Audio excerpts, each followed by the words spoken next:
Ok, bienvenue à tous et bienvenue sur le podcast Sport Santé Nutrition. Je m'appelle Médéric, je suis coach sportif et tous les dimanches je te permets de te transformer physiquement et personnellement grâce au sport et à la nutrition tout en prolongeant ta santé. Et si tu es du genre à passer beaucoup de temps à la salle pour au final peu de résultats, l'épisode du jour il va vraiment t'intéresser car aujourd'hui on va voir combien de temps il faut pour s'entraîner, pour avoir des résultats et surtout comment optimiser tout ça, comment s'entraîner le moins possible pour avoir un maximum de résultats. Et du coup on va essayer de définir également quelle durée est idéale pour avoir des entraînements qui sont à la fois productifs et efficaces. Puisqu'on est tous d'accord là-dessus, s'entraîner c'est déjà très bien, s'entraîner régulièrement c'est déjà une bonne chose, mais s'entraîner efficacement c'est quand même beaucoup mieux. Et le problème quand tu as un entraînement qui est pas efficace et qui est pas optimisé, eh bien il y a beaucoup de chances pour que tu fasses des efforts pendant plusieurs semaines et puis au bout d'un moment tu te sens découragé puisque les résultats ne sont pas à la hauteur de tes espérances et ne sont pas aussi à la hauteur de ton investissement. Donc l'idée dans cet épisode c'est vraiment que je te passe en revue toutes les erreurs à éviter sur la durée d'entraînement pour que tu parviennes justement à trouver un temps d'entraînement qui te convient, qui soit facile à caler dans ton agenda et qui soit également efficace pour que tu obtiennes des résultats et que tu sois motivé par ces résultats que tu obtiens. Donc pour t'expliquer tout ça, ce que je vais faire c'est que je vais prendre l'exemple d'une personne fictive qui s'appelle Sarah et qui s'entraîne 2 fois par semaine pendant 1 heure à la salle de sport. Lors de ces séances, il y a un petit peu toujours les mêmes schémas qui se répètent, c'est-à-dire que elle arrive à la salle de sport, elle est plutôt motivée, elle sort en plus d'une journée bien chargée, donc elle s'entraîne plutôt le soir, en fin d'après-midi du moins, et quand elle arrive elle est motivée, donc elle se dit le sport ça va me permettre de me défouler, donc c'est cool, j'y vais, je suis motivé, etc. Elle s'échauffe, premier exo, elle est vraiment concentrée sur son premier exercice, elle donne pas loin de tout ce qu'elle peut donner sur le moment même. Et du coup elle essaye vraiment de se dépasser et comme c'est un exercice qui est assez exigeant, c'est l'exercice du squat, elle charge relativement lourd sa barre donc ça lui pompe quand même pas mal d'énergie, mais elle est contente puisque là finalement elle a réussi à se dépasser et à faire mieux que la semaine passée, donc elle est contente sur ce premier exo. Puis elle enchaîne sur un deuxième exo et en fait si elle combine sa journée de taf, son échauffement plus le premier exo qui est relativement exigeant, dès le deuxième exo elle a une petite baisse de fatigue, alors rien de bien surprenant et dramatique, mais disons que elle sent qu'elle a plus trop envie déjà de se dépasser. Voilà, elle s'est dépassée sur son premier exo et finalement son deuxième exo qu'elle fait, elle y va un petit peu pas à fond, elle y va pas dans l'optique de dépasser son record de la semaine précédente. Donc voilà, elle fait un petit peu de l'entretien sur son deuxième exercice. Et au final, sur le troisième exercice, ça va être à peu près pareil, c'est-à-dire elle sera toujours un peu motivée, mais elle sera plus assez concentrée pour se dépasser. Et du coup, comme elle sait qu'en plus il lui reste beaucoup d'exercices derrière ces 2-3 premiers exercices, elle regarde un petit peu sous le pied et elle veut pas se dépasser à fond. Et au final, Sarah, elle enchaîne sur le 4e et 5e exercice. Et là, elle a vraiment plus du tout envie de se dépasser. Elle a vraiment plus trop d'énergie non plus. Ses temps de repos, normalement, elle avait un chronomètre. Elle a arrêté de mettre son chronomètre pour les temps de repos, ce qui fait que elle aurait dû prendre 1 minute 30 de repos, elle en prend plus 3-4 minutes. En fait, elle sait pas vraiment puisqu'elle est sur son téléphone et du coup, elle est pas très concentrée dans sa séance.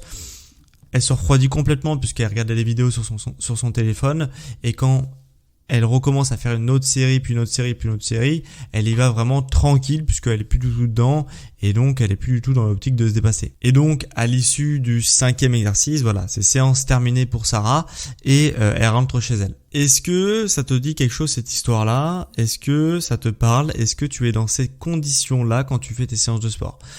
J'ai pas pris cet exemple au hasard puisque pour avoir vu quand même pas mal de pratiquants en salle de sport et même à domicile, etc. Faire du sport justement, c'est un petit peu ce schéma-là qui se répète quand tu as un manque de structuration et quand aussi les entraînements ne sont pas adaptés à ton niveau. Donc si tu te reconnais dans le discours de Sarah que je viens de t'expliquer, c'est pas forcément très grave, mais c'est peut-être qu'il y a des choses à optimiser. On est d'accord que du coup Sarah qui fait justement 2 entraînements de 1 heure par semaine, ces entraînements-là, ça fait 120 minutes au total dans la semaine. Ok, 2 fois 1 heure, donc 2 fois 60 minutes, ça fait bien 120 minutes. Donc Sarah passe 120 minutes à s'entraîner sur à peu près le même schéma que je viens de t'expliquer, c'est-à-dire qu'au début elle est motivée et après elle est de moins en moins motivée. Ok ? Donc elle passe 2 fois des séances comme ça dans la semaine. Et si tu es dans ce cas-là, et que tu t'es reconnu dans le discours de Sarah, je t'invite vivement à adopter peut-être une autre approche qui sera beaucoup plus en corrélation avec le temps que tu es capable d'investir dans le sport et également le niveau d'énergie que tu disposes et également le niveau de motivation et ton niveau réel. Voilà. Puisque si tu fais comme Sarah 120 minutes de sport, ça serait beaucoup plus intelligent si tu vois que tu as une baisse de performance au lieu de s'arrêter à faire 1 heure de sport parce que je me suis motivé à aller à la salle, je vais faire 1 heure de sport, à subdiviser cette heure de sport en peut-être 4 séances de sport dans la semaine, mais de 2 fois moins longtemps, donc de 30 minutes à chaque séance de sport. Et donc, au lieu d'avoir 2 fois 60 minutes de sport par semaine, tu aurais 4 fois 30 minutes de sport par semaine.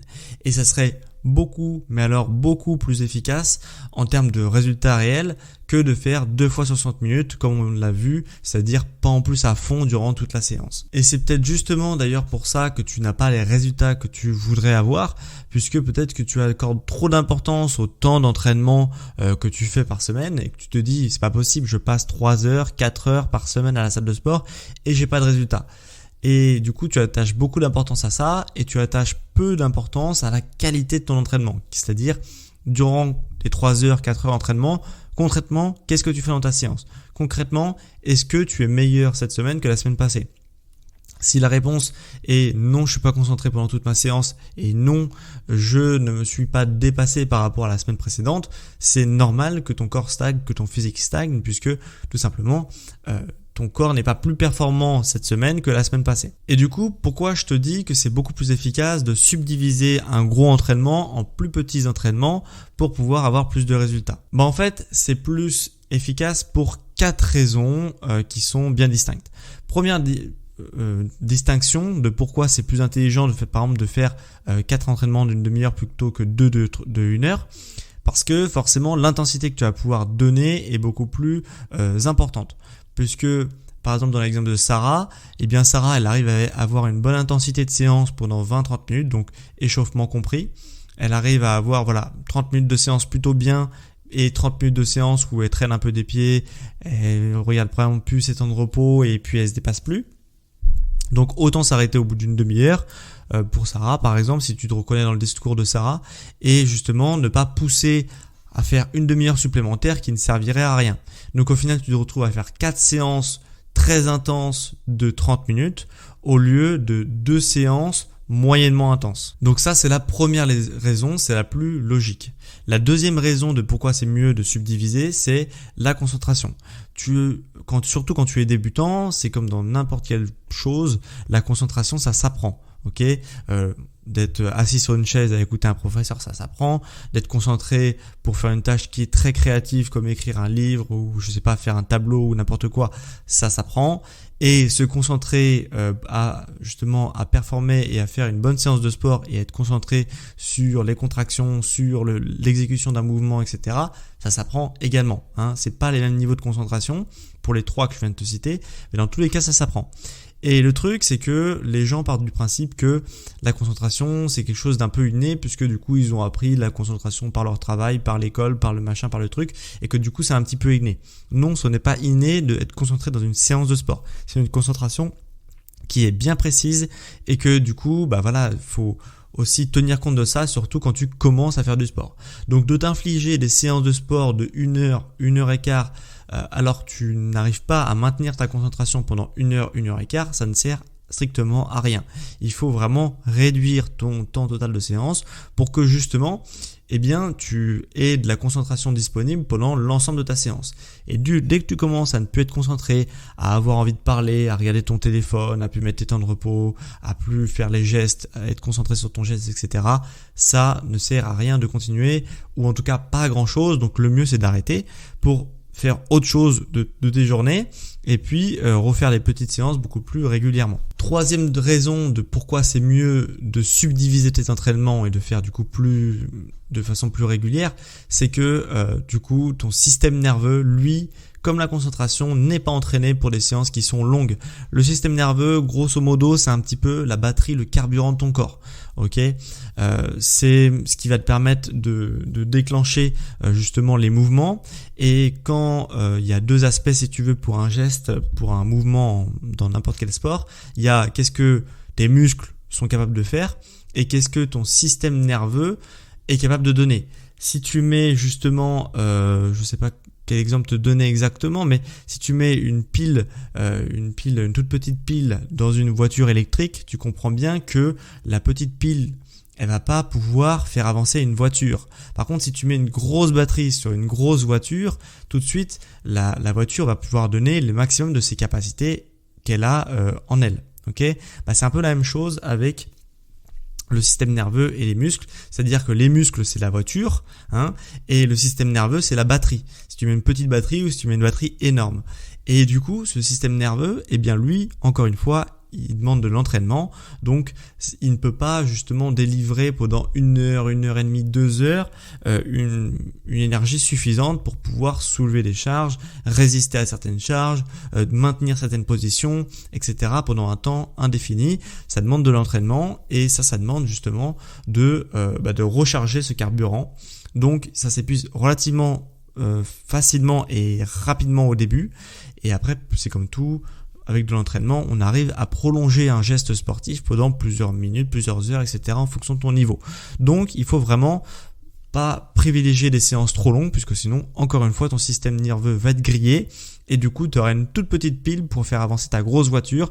Donc forcément, tout ce que tu fais à ce moment-là ne va pas servir à grand-chose. Et la quatrième raison de pourquoi c'est mieux de subdiviser ses entraînements et de faire plus d'entraînements et de façon plus régulière, mais plus petit également, c'est que tu auras probablement beaucoup plus envie de réaliser des petits entraînements que des gros entraînements. Puisque en fait, le problème de Sarah qu'on a vu tout à l'heure, d'aller à la salle de sport, ça lui demande déjà un quart d'heure facile, aller, un quart d'heure retour, elle a 1 heure d'entraînement, plus en plus il faut qu'elle prenne sa douche, etc. Donc ça lui fait 2 heures au total, 2 heures dans sa journée.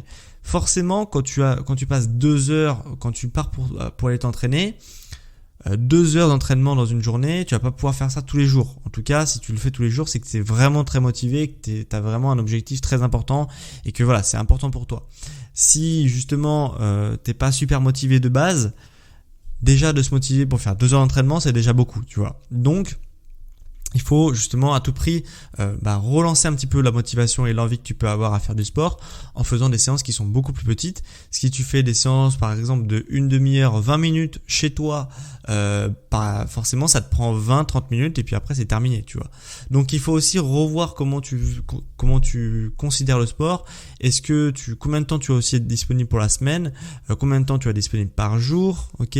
Qu'est-ce qui est plus facile pour toi de caser? Est-ce que c'est un tout petit entraînement tous les jours, mais par contre tu le fais vraiment tous les jours, ou si par exemple le mercredi après-midi tu as tout ton après-midi de libre et tu sais pas du tout quoi faire, donc du coup tu te dis moi j'aime bien passer 2 heures dans mon mercredi après-midi, de toute façon j'ai rien à faire dans la journée, du coup autant l'investir dans du sport. Voilà, ça c'est toi qui vois, mais en tout cas, sache que de faire des petits entraînements beaucoup plus réguliers, c'est beaucoup plus efficace. Donc déjà, je pense que si tu t'es retrouvé dans l'exemple de Sarah, eh bien, tu sais maintenant que tes entraînements ils sont probablement beaucoup trop longs et il faudrait peut-être réduire un petit peu la quantité totale de ton entraînement pour justement faire des plus petits entraînements mais de façon beaucoup plus régulière dans ta semaine. En fait, il faut que tu te poses 3 questions pour définir la durée de ton entraînement. Première question, au bout de combien de temps est-ce que tu constates une baisse de tes performances? Première question. Deuxième question, au bout de combien de temps est-ce que tu as envie de faire autre chose, ou alors au bout de combien de temps tu es distrait par autre chose? Au bout de combien de temps tu as envie, par exemple, de regarder ton téléphone, d'aller parler avec des gens si tu es en salle de sport, etc., etc. Et du coup, il faut vraiment que tu regardes à peu près, généralement, au bout de combien de temps ça arrive quand tu t'es lancé dans ta séance de sport. Et troisième question, combien de temps est-ce que tu es prêt à consacrer au sport dans ta semaine? Donc ça, c'est aussi une question primordiale, puisqu'il n'y a pas non plus que ce que tu es capable de faire, etc. Si tu es capable de rester concentré et vraiment performante ou performant dans ta séance de sport pendant 1 heure et que tu es capable de consacrer que 30 minutes de sport par jour, eh bien, dans ces cas-là, il faudra peut-être réduire la quantité totale de l'entraînement quand même si tu arrives à être relativement concentré. Donc voilà, c'est 3 questions que tu dois te poser et qui sont relativement importantes. Donc vraiment, ce que je voudrais que tu retiennes de cet épisode de podcast, c'est que plus tu es régulier dans ta pratique, plus tu vas avoir des résultats rapidement. Et si ça impose de subdiviser les entraînements que tu fais déjà en plus petits entraînements, ça sera quand même probablement beaucoup plus efficace que de faire des gros entraînements, mais que tu reproduiras peut-être 1, 2 ou 3 fois pendant ta semaine. Donc essaye vraiment ça et dis-moi dans quelques mois si tu observes des résultats plutôt satisfaisants sur ta condition physique et ta transformation physique. Donc si cet épisode t'a plu, ce que je t'invite à faire, c'est de mettre un avis sur l'émission, que ce soit sur Spotify ou sur Apple Podcast. Tu peux noter l'émission de 1 à 5 étoiles. 5 étoiles, ça soutient vraiment beaucoup mon travail et ça me permet de faire remonter mon épisode et mon podcast dans les classements hebdomadaires de chez Apple Podcast ou Spotify. Donc merci à ceux qui prennent 2 secondes pour mettre 5 étoiles à mon podcast. Tu peux également écrire un avis si tu es sur Apple Podcast. Tu peux également répondre à la question de la semaine si tu es sur Spotify. La question de la semaine pour ceux qui m'écoutent depuis Spotify, c'est combien de temps tu passes à t'entraîner par semaine? Donc réponds-moi également. Donc réponds-moi dans l'onglet adéquat chez Spotify. Et puis pour ceux qui ont marre de pas avoir assez de résultats, qui s'investissent pourtant mais qui n'ont pas de résultats, c'est probablement parce que tu as un manque de méthodologie et justement que tu fais peut-être pas les bonnes choses de façon idéale et que globalement ça manque de méthodologie. Donc si tu es dans ce cas-là, sache que tu peux prendre rendez-vous avec moi en coaching perso. Tu as tous mes tarifs qui sont disponibles sur mon site. Tu plus qu'à cliquer sur l'onglet en description, le lien en description pour avoir tous mes tarifs et mes coachings. Voilà, donc c'était quant à moi un plaisir pour moi de te faire ce podcast sur la durée de nos entraînements, pourquoi tes entraînements sont sûrement trop longs. Tu sais maintenant grosso modo quelle est la durée idéale pour toi pour l'entraînement. Et on se retrouve quant à moi dimanche prochain à midi pour le dernier épisode de l'année 2023. Donc à dimanche prochain à midi pour un prochain épisode sur Sport Santé Nutrition. Ciao les sportifs intelligents.